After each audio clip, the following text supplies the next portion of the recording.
Nous l'avons lu dans Colossiens chapitre 2, le verset 17, où il est dit que la loi est l'homme des choses à venir. Donc le sabbat physique qu'il pratiquait devient spirituel dans le Nouveau Testament, et ce sabbat-là devient un homme, Jésus-Christ de Nazareth, parce que le mot sabbat veut dire repos. Et Jésus dit, venez à moi, vous tous qui êtes fatigués, chargés, et je vous donnerai du repos pour vos âmes. De la même manière que le sabbat physique donnait du repos pour le corps, Jésus, qui est le sabbat spirituel, vient donner du repos pour nos âmes.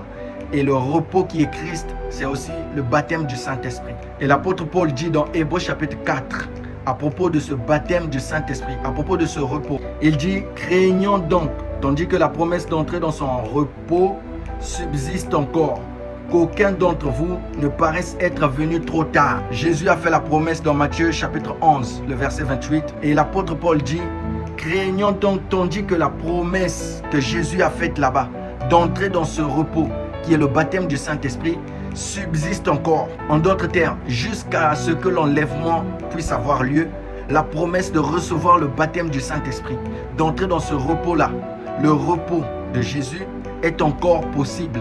Mais craignons donc avant que ce repos-là ne puisse avoir une échéance et que nous soyons parus venir trop tard. Parce qu'après l'enlèvement, si tu dis que je veux recevoir le baptême du Saint-Esprit, ce sera trop tard. C'est maintenant qu'il faut entrer dans ce repos-là.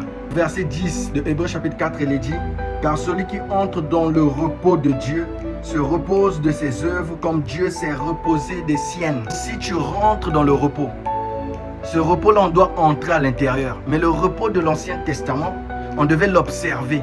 Mais ici, on dit d'entrer dans ce repos. Quand nous recevons le baptême du Saint-Esprit, nous entrons en Christ. Et la Bible ajoute ici qu'il se repose de ses œuvres. De quelle œuvre parle-t-il? De l'impudicité, de l'adultère, du mensonge, de la fornication, du vol, des insultes, des calomnies, de l'impolitesse. Si tu entres en Jésus, si tu entres dans le baptême du Saint-Esprit, tu te reposes de ces œuvres-là. Mais tu ne peux pas entrer si tu n'es pas fatigué de ces œuvres, comme Jésus l'a dit dans Matthieu chapitre 11. Tu dois en être fatigué afin de désirer entrer. Mais ne désire pas entrer trop tard, sinon la porte sera fermée. Comment on fait pour entrer dans ce repos? Actes chapitre 2, le verset 38 à 39. C'est ça le message du temps de la fin.